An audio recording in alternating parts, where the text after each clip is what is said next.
Happy Tuesday, ladies. Welcome back to Ladies Bible Study. I hope you're enjoying a wonderful day wherever you're at. Today is the second day of spring here in Missouri, and yesterday was beautiful. Just the sun was shining. It got so warm. I think it got up to almost 60 yesterday. Just a gorgeous first day of spring. And it was so nice, that I thought, "Oh, I'm going to break out my spring decorations." I don't have a ton of spring decorations, not near as much as Thanksgiving and Christmas, but breaking out the yellow, just the little flower arrangements that have yellow in them, and then a couple weeks ago I ordered some fresh pillow covers for my couch cushions, just because I wanted to, because they have these sweet little yellow daisies on them and little tiny red ladybugs, and they're so cute. And then just getting out the stuff to freshen up the house a little bit and bring it up out of the darkness of winter. Spring typically has never been my favorite time of year, just because of storms and tornadoes and rain and wind and that kind of thing, but I do love looking out the window and seeing the grass green up. That is awesome. And seeing things in my pots out on the patio starting to grow even without coaxing them, just because of the rain and the sun, they're just starting to grow automatically. So really hoping that my my thyme, and I can't remember the other one. I had two. Oh, oregano. I'm hoping that my thyme and oregano will come back in the pot. I don't know if they will or not. I kind of left them alone. So we'll see what happens with those in the next week or two. But yesterday was beautiful. Today it's super rainy. And I always feel bad on days like this that, my husband stands on the corner every day of his life from 3 to 5 with a scripture sign and a sign that says free Bible. So he'll pass out Bibles and people will stop and he'll pray with them. He'll give them the gospel. A lot of people have been saved on that corner. Hundreds and hundreds of people have received copies of the Word of God.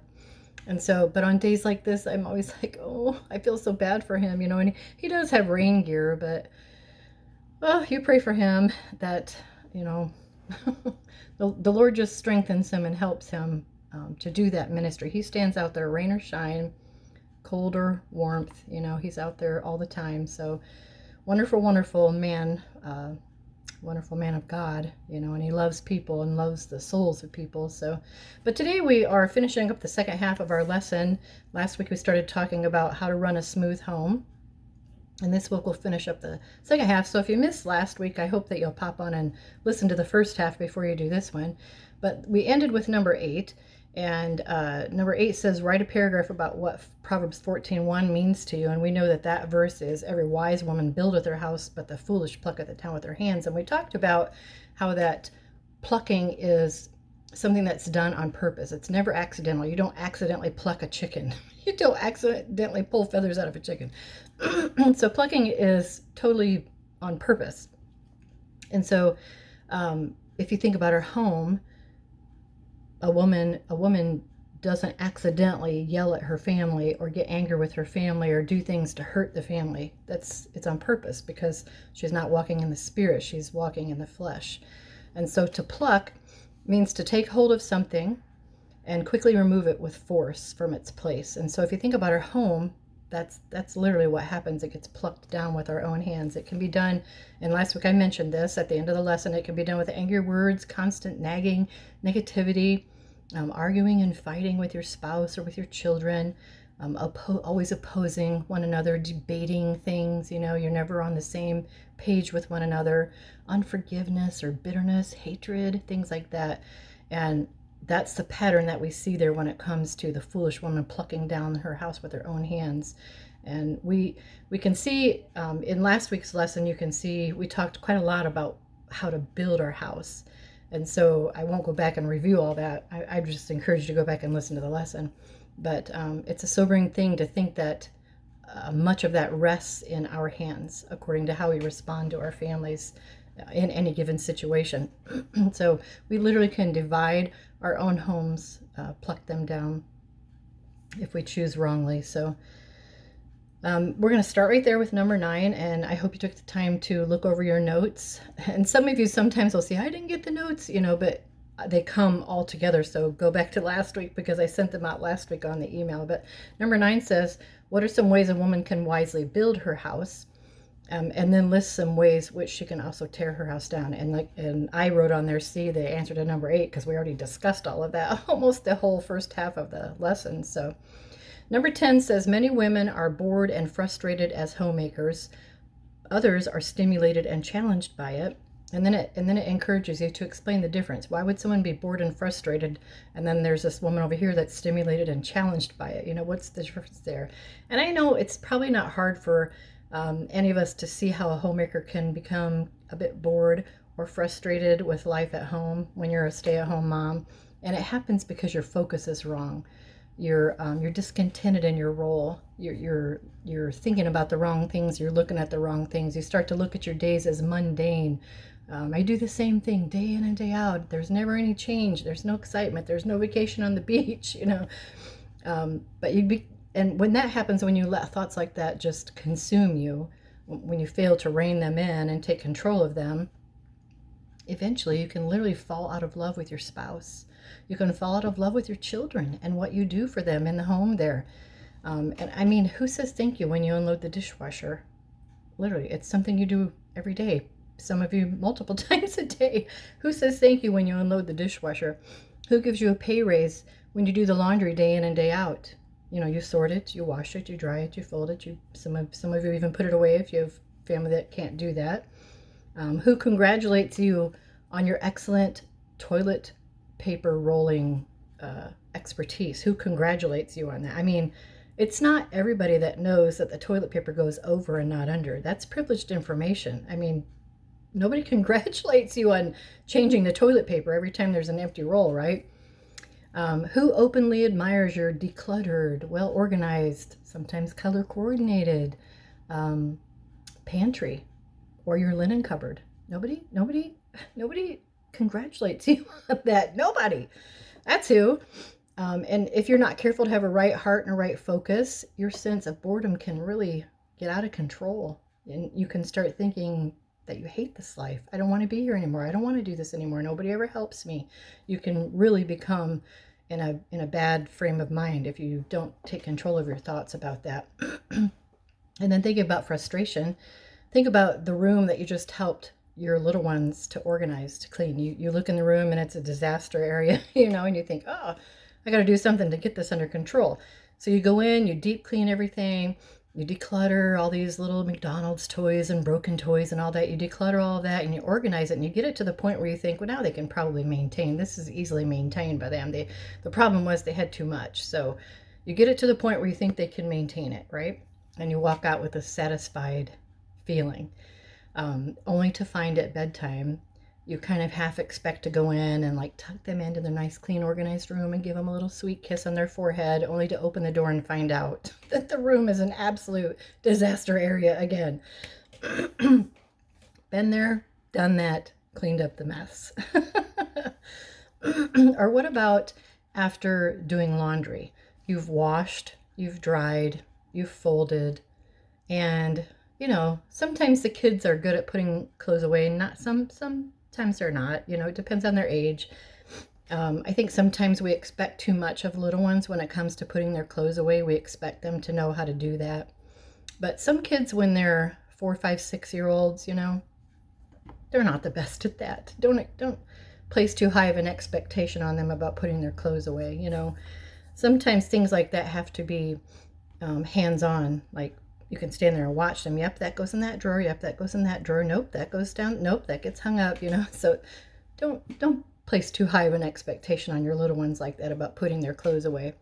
Because let's face it, they're on to the next thing when it comes to playing. They're not into like putting clothes away, right?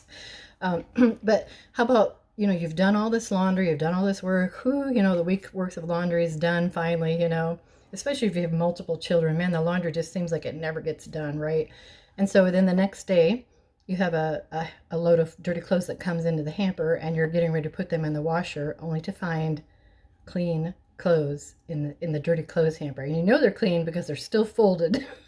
You talk about frustration, woo, or feeling unappreciated. I spent all day working on the laundry and getting everything ready, and the kids, they might be looking for something and it gets tossed in the hamper, or they try it on and didn't like how it fit, or didn't like something about it, and it just goes in the hamper, and it wasn't worn. But in that case, your sense of frustration can literally go through the roof, right? And even though there are times and days like this, being a full-time stay-at-home mom, it really is a blessing. It is. It's all in how you respond to things like that. It's all in how you look at it. If you're not careful to have a walk with the Lord, you can literally lose your joy. You can lose your purpose in why you're being a stay-at-home mom. You can lose your vision in the home there. What is it that you want for your children, your family? And I know you're tired. I know it's tiring, days like that. And I know some days you feel underappreciated. Nobody, like I said, nobody says thank you for the little mundane things that we do every day, right? But resist the temptation to fall into the rut of, you know what, I really don't care. I don't care anymore.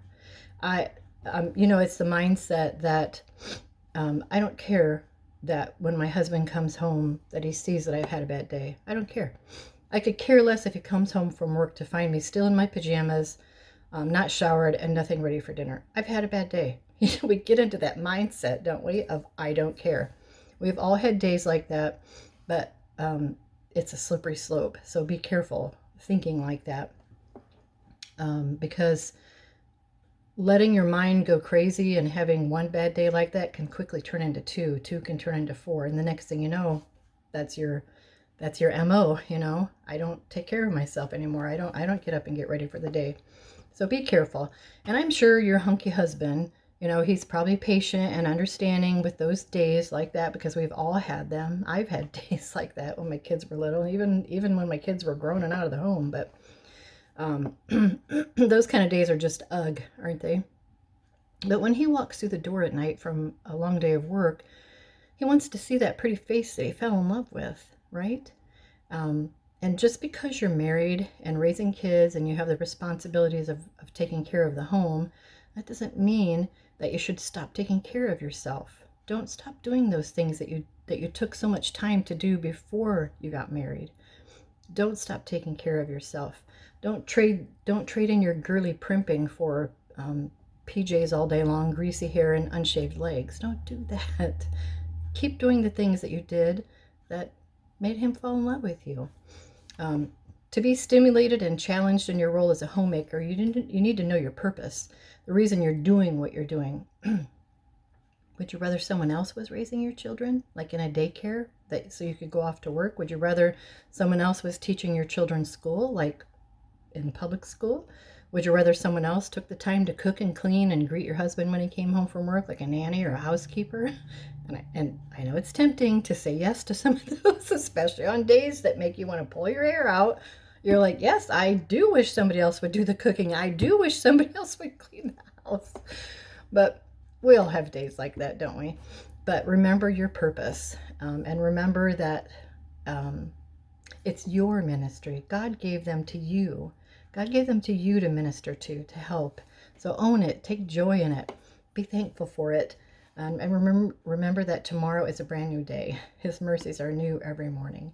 So it's all in how we respond to it, right? So the first thing I would do to stay motivated in this manner of being a homemaker is to stay in the Word. That's so, so important. I can't stress it enough. You need it daily. Sometimes more than once a day, sometimes in the morning and in the evening, sometimes even at lunchtime, I just listed some reasons why we need to stay in the Word, why we need it daily. Finding strength in God's Word, it will bolster your resolve as a wife and a mom, especially on those really hard days.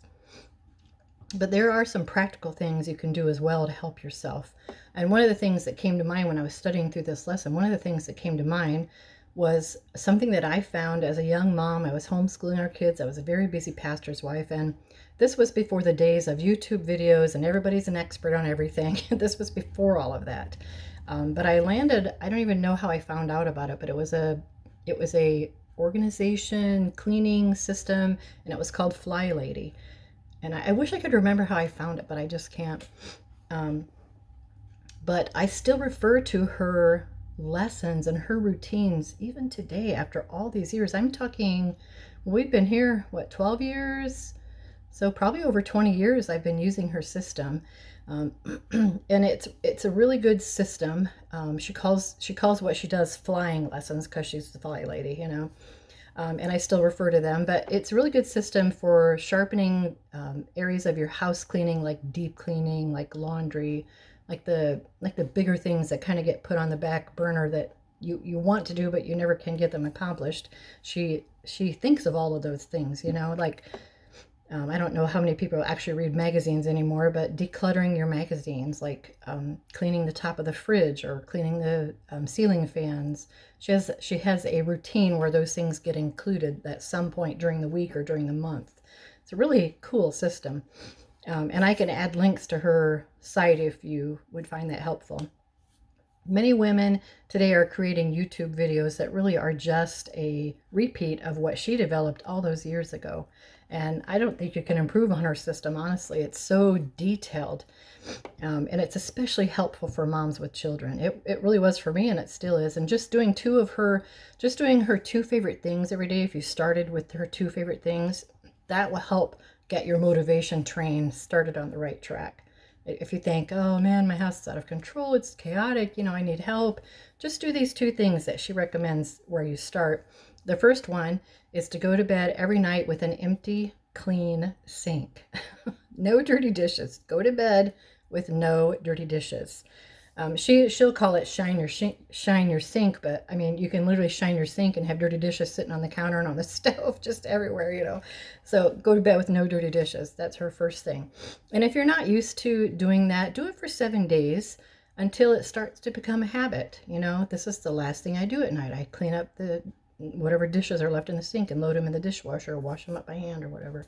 But purpose in your heart not to go to bed, no matter how tired you are, no matter how long the day's been, no matter how stressful it's been. Don't go to bed with dishes in your sink, or on the counter or on the stove. The second thing is every morning, get dressed for the day first thing in the morning. That's the very first thing you do. Get dressed. She even says put your shoes on, but I don't like wearing shoes in the house, but that's what she does. And the reason is that you're ready for the day no matter what happens. You're ready to run out the door if you need to run to the store or do this or that. You're ready for the day. You don't have to take time to get ready. So those are her two things that she says to start with. And then a couple of other things that I've practiced for years just because I read them over and over and over, that they became like, I don't know, cemented in my brain or whatever. And I don't live in a house with stairs anymore, but when I did live in a house with stairs, I used this rule. It was to never go up or down stairs with empty hands, because there's always something that needs to be moved between floors, isn't there? There's always something that needs to go up, always something that needs to go down. And so that was something that I did for years and years. And so if you have kids, practice saying this to them when you see them headed downstairs or upstairs, and you don't have to yell. But say to them, grab something on your way, grab something to take on your way and put it away.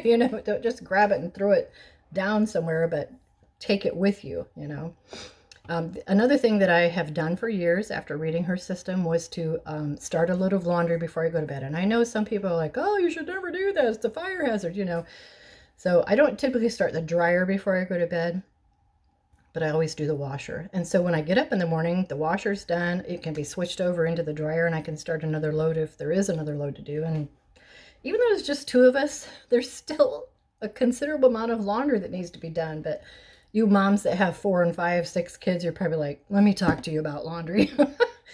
But that's another thing I do every night. If there is enough for a load, I always put a load in the washer. And then one that I used to do when the kids were little, especially before they'd go to bed, is called the 15-minute cleaning spree, and it worked like a charm. And so that meant when I would shout 15-minute cleaning spree, everyone was on their feet, grabbing their things, putting them away, even if it wasn't their things, if there were things out of place. Let's get stuff put back where it belongs, And many times I'd set the timer because that made it seem more like a fun challenge, not just work, And it's amazing what can get done in that amount of time. And I remember thinking back as I was going through her system, another thing she did was called a 15-minute boogie fling or something like that. And this was just her. She would grab a garbage bag and set a timer for 15 minutes and go through the house and just look for stuff that needed to go bye-bye. It could be something broken, something that you don't wear anymore. It could just be trash, something that's sitting around that needs to be tossed, Yeah, So that was another thing I did quite a lot, that helped me get my house organized. So sometimes that 15-minute cleaning spree was just enough. It was just enough cleanup to help me get to the place where I could then go on and sharpen the look of the home, and get it into its final stages of being clean. You know what I'm saying? And sometimes we do it before bed, or sometimes before school started, or if there was company was due for dinner or whatever, I'd do that quite a lot. But if you're lagging in time management, and I know this is a big one, and I know I talk about it occasionally, but it's something we all battle, right? We live in some busy days, and some mornings we are just tired. But let's face it, time management, it's a big thing with the creation of the internet and all these, there's so many videos that people could watch and probably do watch. But you need to be careful about all that stuff. If you're lagging in time management, especially if you have an infant or if you're a homeschooling mom and you have kids in multiple grades, maybe you have a small business that you run from your home, maybe alone, or on top of all of that, homeschooling and taking care of an infant, you might have your hands really full. Just try getting up earlier in the day before the house wakes up. And I think I mentioned this last lesson or maybe the time before, but just try getting up earlier in the morning. It really will solve a lot of your issues in the home. And if you have a husband, and if he leaves early for work, I'm sure he wouldn't mind having a few alone minutes with you over a cup of coffee before he leaves that day. So try doing that. Try getting up earlier. And then another thing is to make your bed every day. Make your bed. It might seem like a little thing to you, but I know my husband got on here last week and announced to the entire world that I hadn't made the bed yet. And that was true. I hadn't. It did get made, but it wasn't made when he came in here and made that proclamation. But what happens is, if I get up early in the morning before him, it takes me longer to get that chore done. It takes me longer to get the bed made if I get up before him, because I've already left the room and moved on to something else. If I'm the last one to get up, I make the bed before I leave that room because I know myself. I'll get busy with something else and I won't be going back into the bedroom, So yeah, there's that one. But if I can make the bed, and I'm not saying I'm perfect, there are some Sundays where we've rushed out the door, and the last thing I see before I walk out the door is the unmade bed, and I think, oh, I'm gonna make that as soon as I get home. So but having that one thing accomplished every day, that sets up my day for a good start. I love it. It just, okay, I accomplished making the bed. Let's see what else I can get done today. So I make the bed, and then I walk to the kitchen to my clean sink, and I'm ready for the day. A couple of other things that I wanted to add in, though, a couple of practical things are: don't be all work and no play. Make sure that you take time to get out once in a while with other moms that are like-minded. You need the break from the constant work. You really do, especially if you're a homeschooling mom. You need a break. And you also need the friendship of other ladies and the fellowship with like-minded moms who are in the same phase of life that you are. It's easy to feel lonely when you're surrounded by the same four walls every day and you have no adult conversation. Your husband's gone at work all day and you're just talking to children all day. You need the fellowship of other women. Another thing is have a routine and then stick to it. Have a routine. And not all of us are good at it, My routines are like this sometimes, Sometimes I'll be really good at there are just some things that are like, and I don't know the word I'm trying to come up with. It's just natural, normal. It just happens. It's what I do, It's because I've done it for so long, that it has become my routine. But have a routine and stick to it. Make it work for you. My routine probably wouldn't work for you. Yours might not work for me, Don't use someone else's routine. I used the Fly Lady's routine, but I had to, I can't think of the word. I had to make it my own. I had to use what worked for me and toss out what didn't work for me. But most of it did work for me, I tell you. But don't use someone else's routine unless you think it will work for you. Do one that works for you and for your family. If a list helps you get more things done, then make a list and keep it where you can find it. Keep it where you can see it every morning, and you can check things off on it.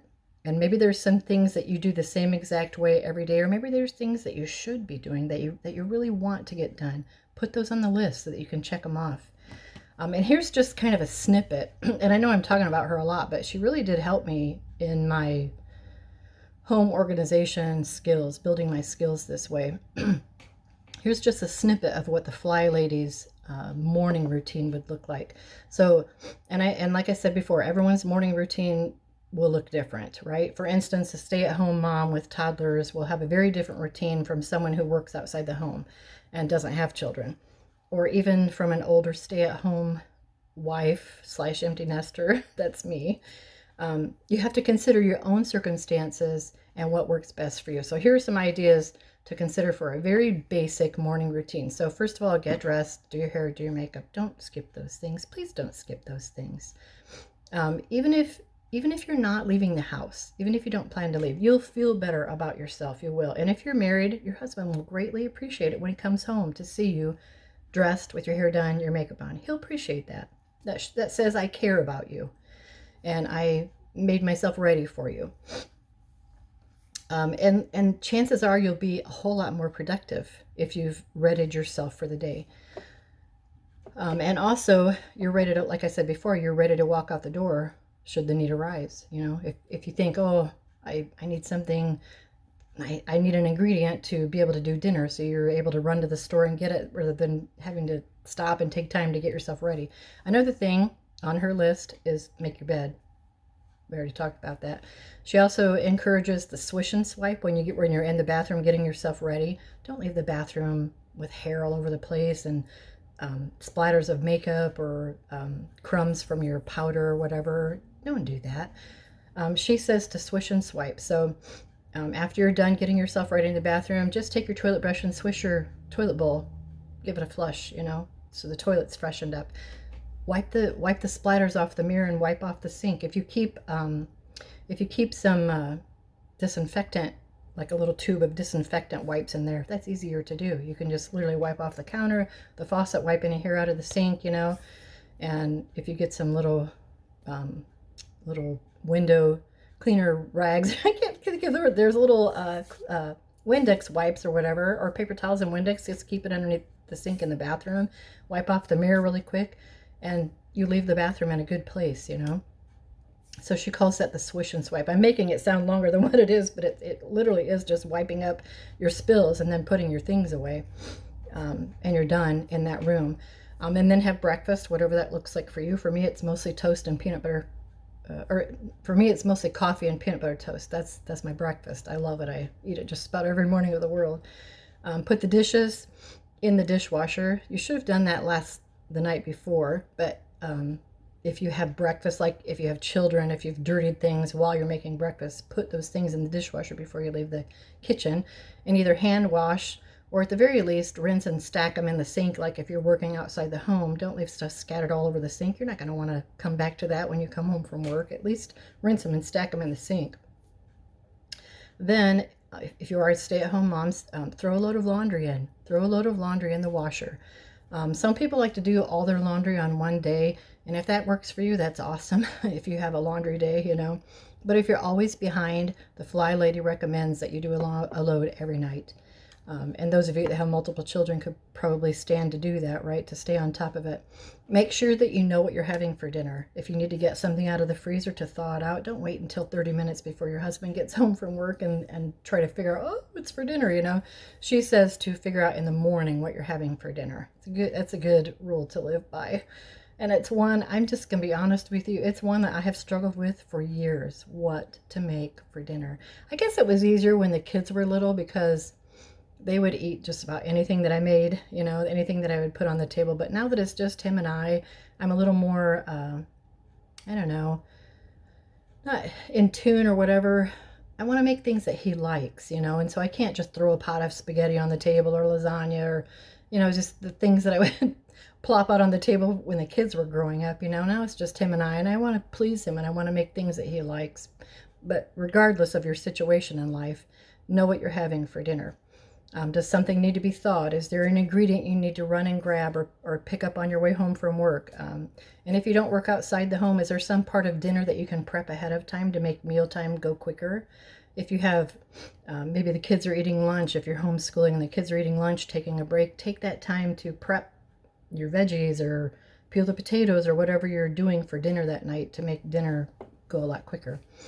So just doing those few things every morning is going to make a huge difference. I really would encourage you to go on her website and download her routine and get yourself accustomed to it.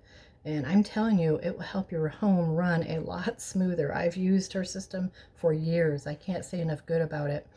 But doing these few things every morning will make a huge difference. And even if the whole day goes crazy, at least you've done the essentials, right?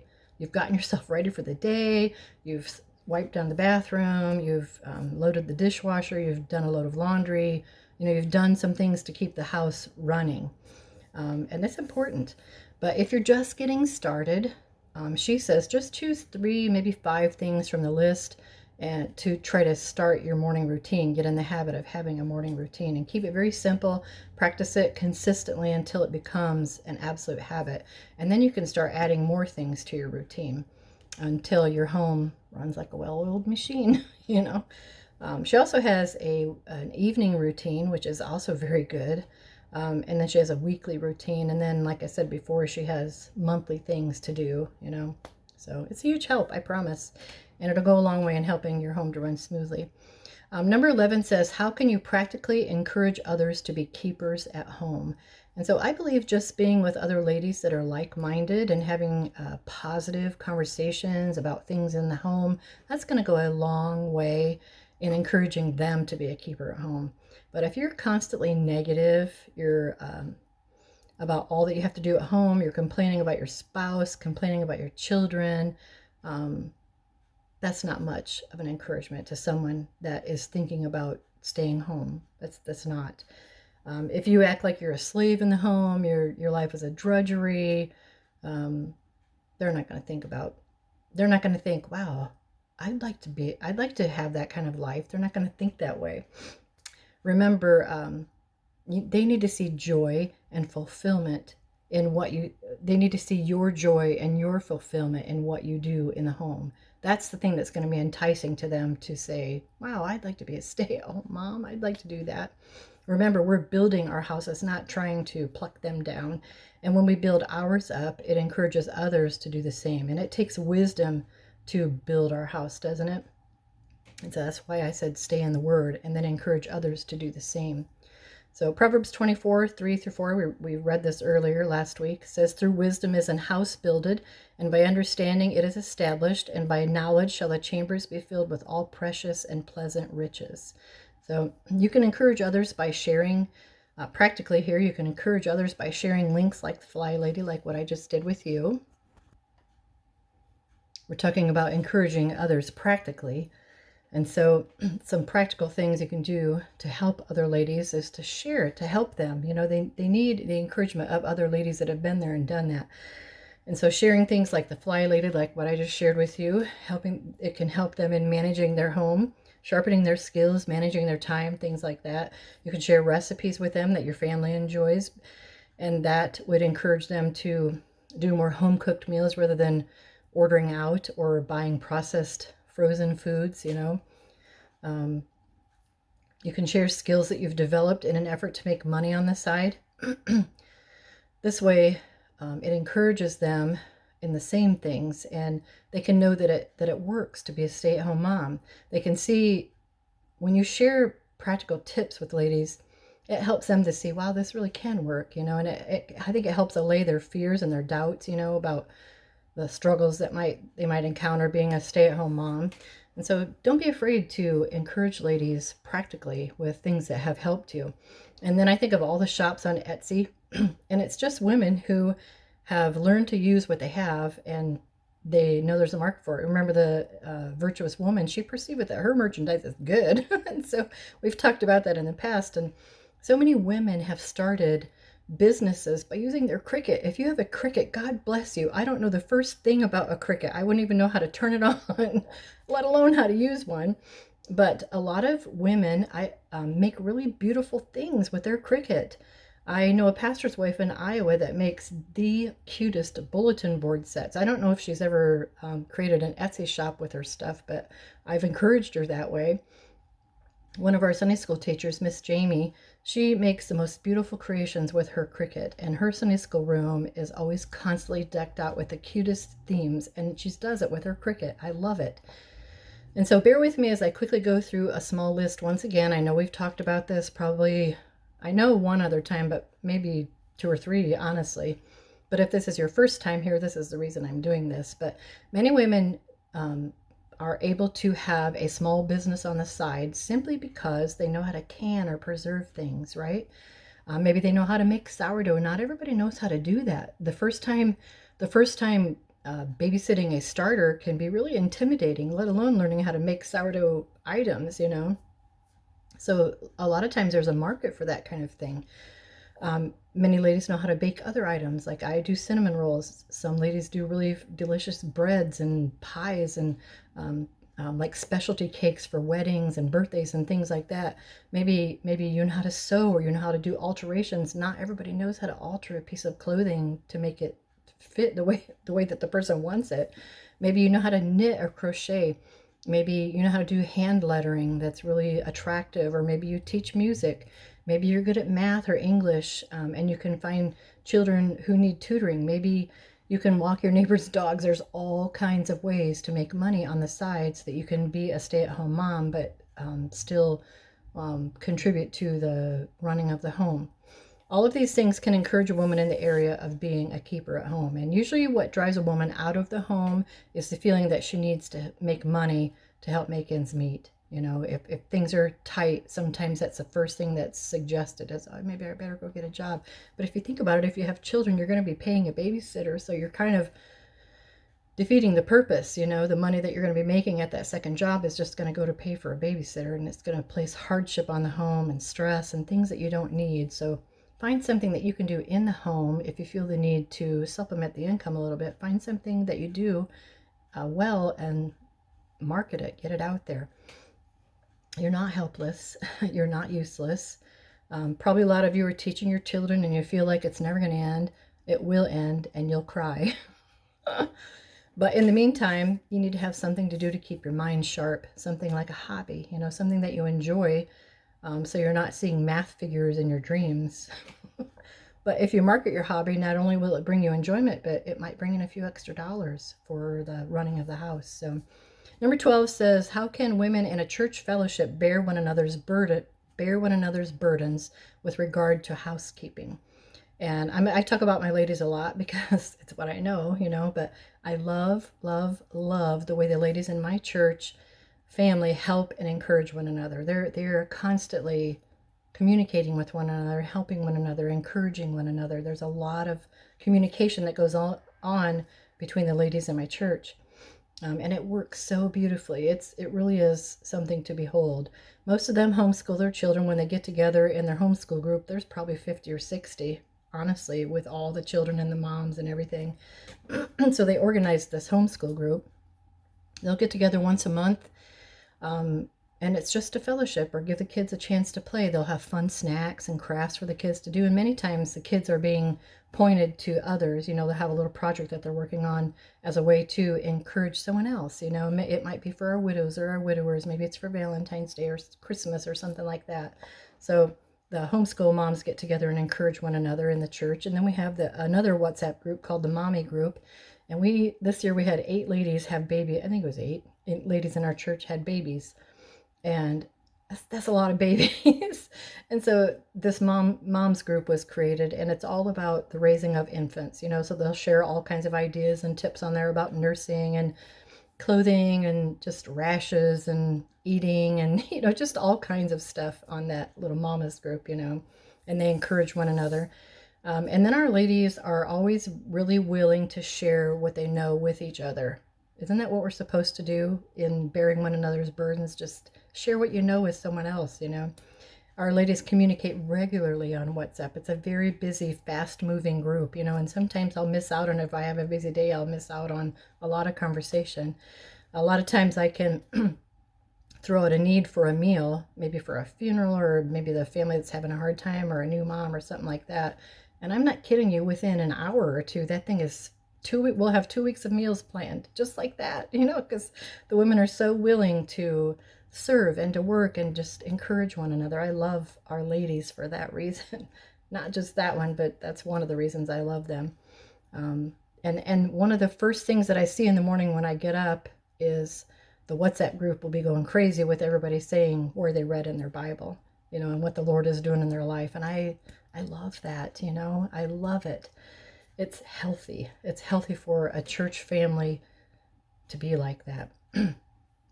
So I think just talking to others, that helps sharpen our purpose and why we do what we do as wives, as moms, as homemakers. And it doesn't have to seem like a burden to take care of our families. There really is joy and fulfillment in it. It's really in how you take it, how you perceive it. If our focus is right, it doesn't have to be a drudgery. It's all in your perception of it. Life is 10% what happens to you and 90% how you respond to it. That's the truth. And that's the same way in our home.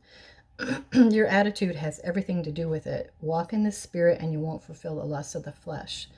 Another way we can help bear the burden, though, is to just reach out to others. Reach out to them. Be there. Offer to babysit when you feel that they might need it. Maybe share in a big project. Maybe take someone's children so that they can work unhindered on a big spring project, and then maybe next week flip-flop and they take your kids so that you can work on a project that you need to get done.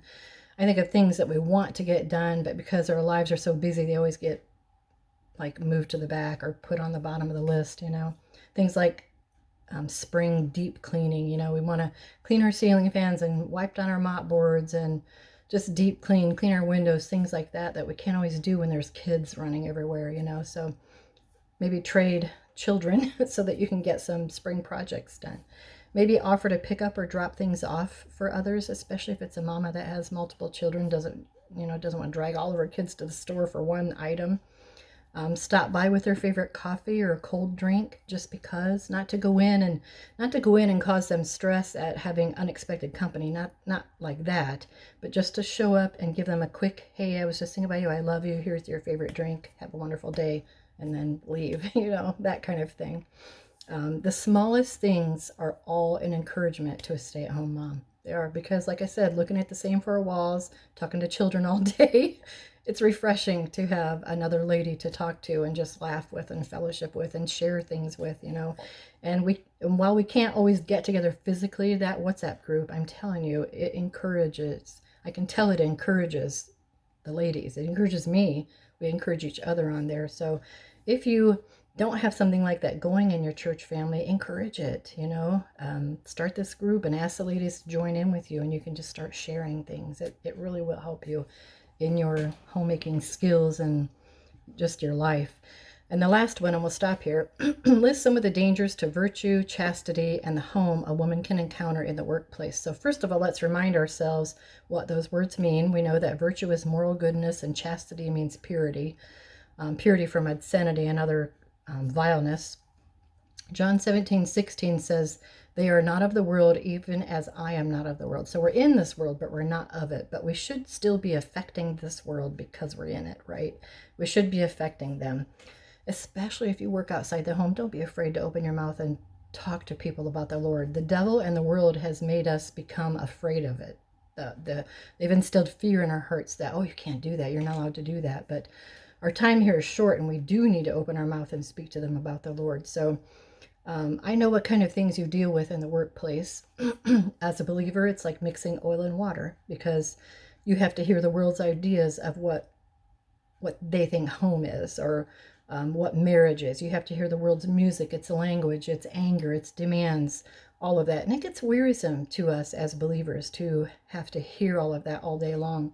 And it all works to harden you and infiltrate your thoughts, your mind, your heart, and as much as you don't want to, you carry that stuff home with you. You do.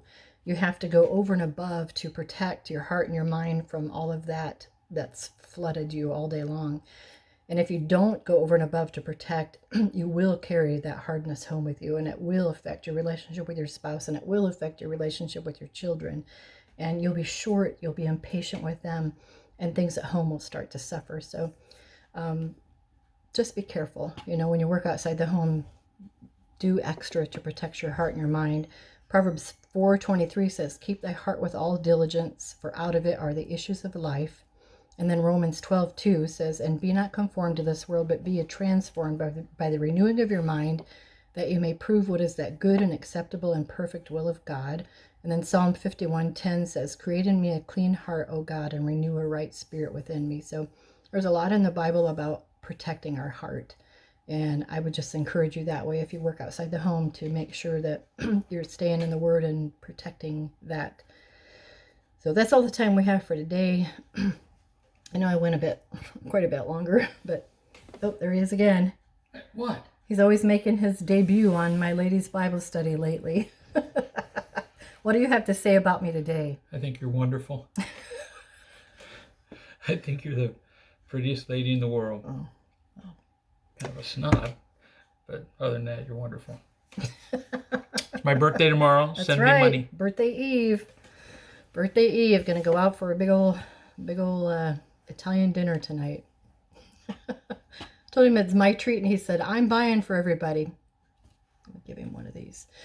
Anyway, that's all the time we have for today. Thank you for joining me. If you're new, I hope that you'll take a minute to introduce yourself. If you'd like the study notes, my email will be down in the description box, and you can just drop me a note, and I'll be sure to add you to the list. And if you know someone that might be encouraged by this lesson or be helped with it, feel free to share the link and pass it on. Love you all. Hope you have a wonderful day. Look for someone to be a blessing to today, and look for someone to give the gospel to. I'll see you next week.